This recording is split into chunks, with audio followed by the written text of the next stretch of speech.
8 seconds. How about Eric Medlen? We talked about him struggling all year up to this point, and he has been, but he had really looked very good this weekend. Did his job in the final round, got about almost 1/100 of a second advantage over Robert Height. Eric Medlen was one of the NHRA's premier young talents in the early to mid-2000s.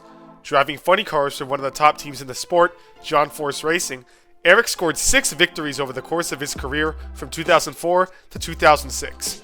He also gained a reputation as one of the sport's kindest, funniest, and most outgoing personalities. John Force even referred to him as the son he never had. However, it would all tragically be cut short after his death in a testing accident at Gainesville Raceway in 2007.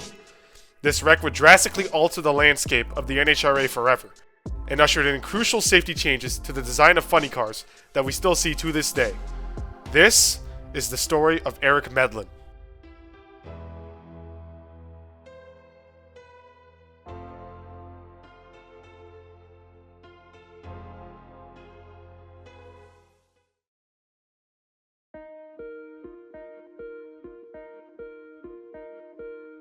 Eric John Medlen was born on August 13th, 1973 in Oakdale, California, to John and Mary Medlen. John was a mechanic, initially running his own machine shop in the Oakdale area, and later moved to drag racing in the mid-1980s, eventually becoming a respected crew chief at John Force Racing. It was at that shop in Oakdale where young Eric first started gaining his mechanical knowledge. He helped his father out with jobs and was often found operating the machinery for fun as a kid. Nicknamed Duff, Eric became a champion calf roper in high school and attended Terra State Community College in Fremont, Ohio. He studied mechanical engineering for 3 years. After considering a career in the world of rodeos, in 1996, Eric phoned his father and asked to join him at John Force Racing. The elder Medlen was initially reluctant at first, but relented and Eric joined him at JFR, working as a crew member alongside his father on the famous Castro Ford funny cars of John Force and teammates Tony Pedregon and later Gary Densham. He would soon achieve quick success working in tandem with his father in this position, initially as a supercharger technician and later becoming a clutch specialist for all 3 cars.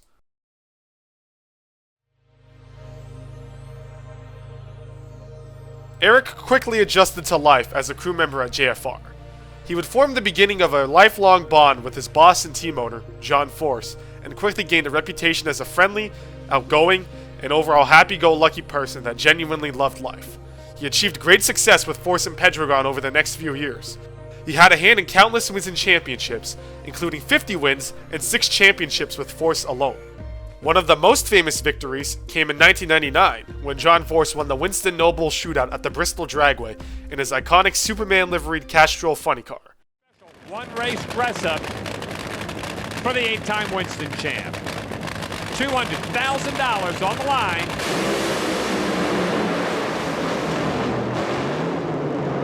And nobody, well, hardly anybody, ever wins a pedaling contest with John Force, and he really is Superman.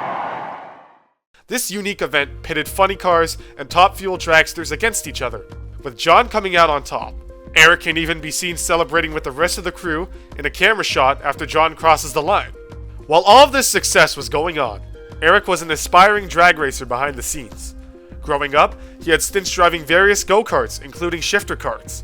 He also graduated from the well-known Frank Hawley Drag Racing School, funding his tuition by selling off various items that he would build himself, including go-karts and a chopper bike.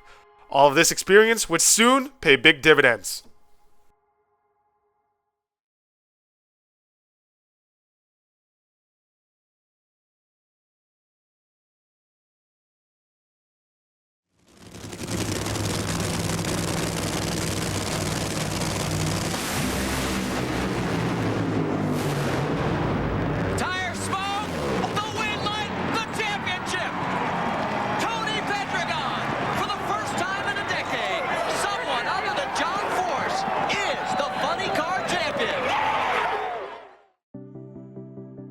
After Tony Pedregon won the 2003 Funny Car title driving for JFR, he decided to leave and start his own team, Pedregon Racing, with his brother Cruz. Eric was excited about the prospect of replacing Pedregon, as he had just obtained his top alcohol license and was aiming for his top fuel license. Eric tested for JFR in the off-season, and in one of those tests at Norwalk Raceway Park, disaster nearly struck. So we go to Norwalk, and Eric gets in the car, we warm it up, and he takes it to the starting line. He steps on the gas. He gets out about half track and shuts it off, and the car starts drifting over. You're in the left-hand lane, starts drifting over to the right-hand lane and pretty close to the guardrail. We're on the radio, say, Eric, he said the steering wheel came off. Well, when he stepped on the gas, we didn't have the lock collar on the steering shaft seated well enough, and the acceleration, he pulled the steering wheel off, and while he was going down there at half track, he was trying to put the steering wheel back on the splines and get it lined up, and he was able to keep it off the guardrail. So he had quite an experience. Well, I think back about that now, and I think sometimes some things that are, we'll say, detrimental or negative come out with a positive result. Austin used to call it serendipity. That's an accident with a positive result.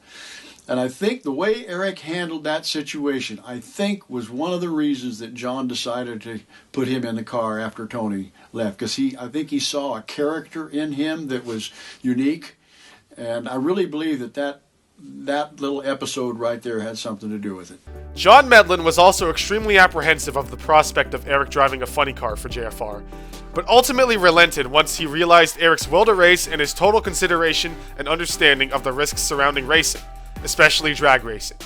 Ultimately, Eric was signed to drive for John Force Racing for 2004 and beyond, with his own father John as his crew chief. This was a shock to many throughout the NHRA garage and media, as Eric had very little racing experience beforehand. However, John Force stood by Eric and insisted that he was a fully capable and qualified driver for the seat, and Eric would certainly prove that over the next 3 years.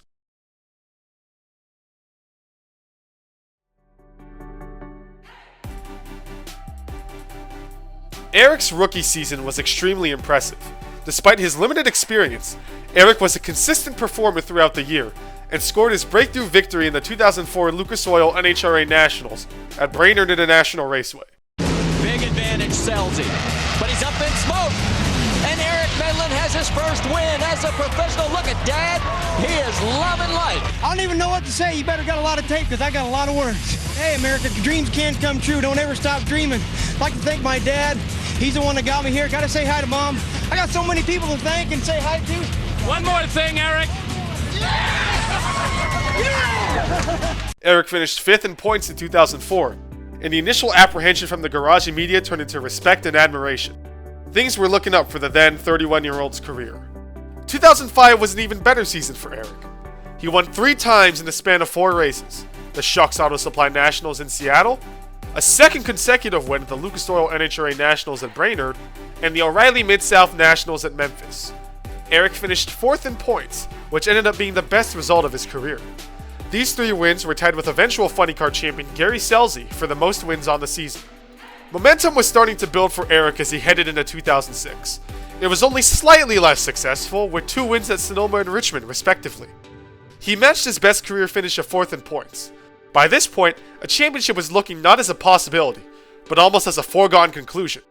Eric had plenty of years left in his career, and he was driving for one of the top teams in the sport. Why wouldn't a championship be on the horizon?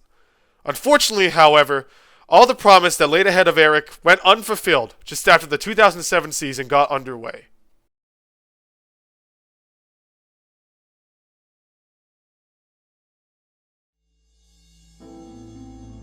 Since the 2004 fatality of Top Fuel driver Darrell Russell caused by a blown tire, several competitors in the NHRA were working to find a solution to the problem. Many teams examined and maintained their cars frequently in order to prevent a potentially fatal tire blowout from occurring. Drivers and team members were becoming concerned about the safety issues, but the accidents were happening at a high enough frequency that it made finding the solution to the problem difficult. JFR, including Eric, were one of the teams that would examine and maintain safety measures on the car, and even went as far as changing a set of tires, should there even be a single blemish or other sign of damage or wear to them. Eric had a slow start to the 2007 season, and on March 18th, he was eliminated early at the AC Delco Gator Nationals at Gainesville Raceway in Florida, after brushing the wall in the quarterfinals. One day later, on March 19th, Eric and his team went out to test at the same track.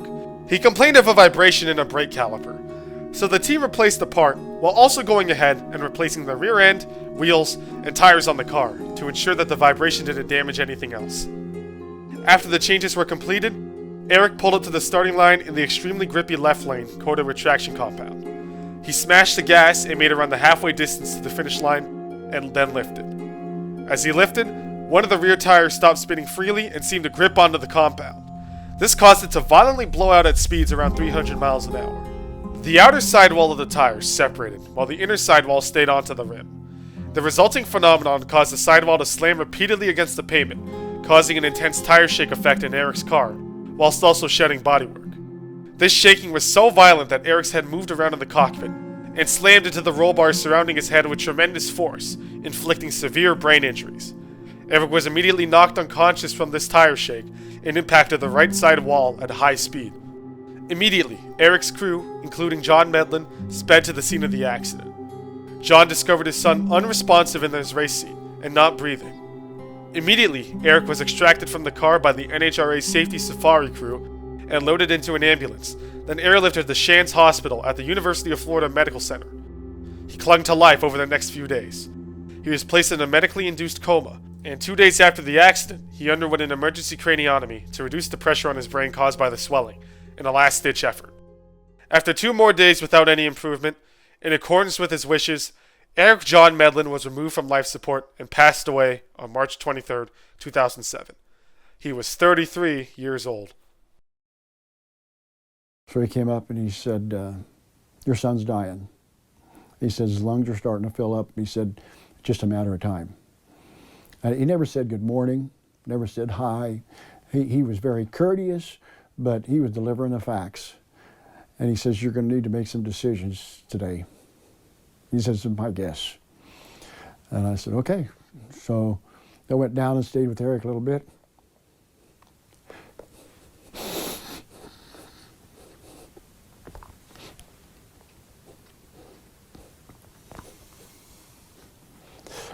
And we weighed all the options.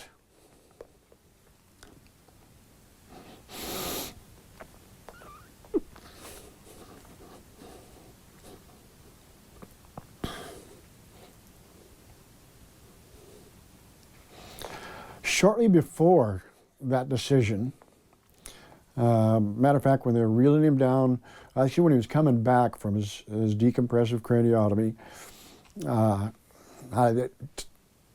to me, it's just one of those Holy Spirit moments. You feel like somebody's poured a number 2 wash tub of warm water over you. And Eric's spirit came to me and he said,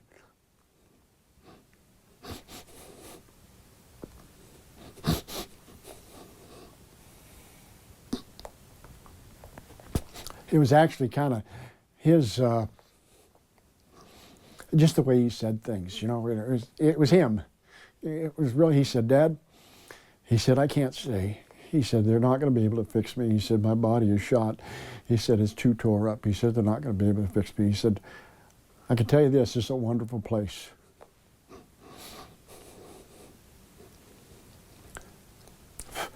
He said, I love you.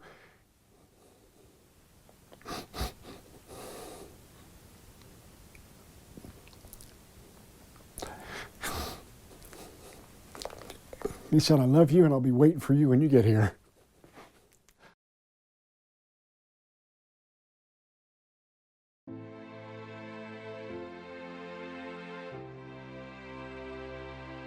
After Eric's death, John Medlen and the rest of the team at JFR immediately started the Eric Medlen project, with its aim to build safer funny car chassis. Some of the safety improvements made that stem from Eric's death include bigger roll cages and, crucially, more padding surrounding the driver's head to prevent it from slamming into the roll bars with heavy force. John Force's brutal wreck at Dallas later in 2007 came in a car equipped with the safety modifications implemented after Eric's death, and John survived, albeit with injuries. Austin Coyle, a longtime JFR crew member who worked with the Eric Medlen project, believes that the chassis changes saved Force's life. Even more safety measures were added to funny cars after Force's wreck and were made standard for the 2008 season. These redesigned chassis are known at JFR as Eric Medlen chassis. Eric's legacy is significant off the track too. Since 2009, the Eric Medlen Memorial Golf Tournament is held every year in the Indianapolis area, with all proceeds going to the Peyton Manning Children's Hospital at Ascension St. Vincent. Additionally, Sonoma Raceway hosts the Eric Medlen Nitro Night every year as a celebration of life for Eric, and also the Eric Medlen Ice Cream Social. Eric was a well-known fan of ice cream, and one of his most famous quotes can be seen during the event. "No one can be sad eating ice cream." Also, in Eric's hometown of Oakdale, California, a park was erected in his honor. It features a circular flower bed surrounded by a ring of 33 capstones with names, and features a small tribute to Eric in the middle. The park is dedicated to the children of Oakdale and was constructed in 2012. John Force himself views Eric as the son he never had, and directly credits Eric for saving his life in his 2007 Dallas crash, thanks to all the safety improvements made in the wake of Eric's death. It was a truly remarkable bond that was cut far too short. Now, 17 years later, much has changed in the world of NHRA. New drivers, new teams, new bodies, and personalities coming and going. John Force Racing is still out there every year, running strong. John Medlen most recently worked as a tuner for Ron Capps before retiring at the end of 2022. There are many forgotten figures, anecdotes, and occurrences throughout the history of the NHRA and drag racing as a whole. But no one will ever forget Eric Medlen.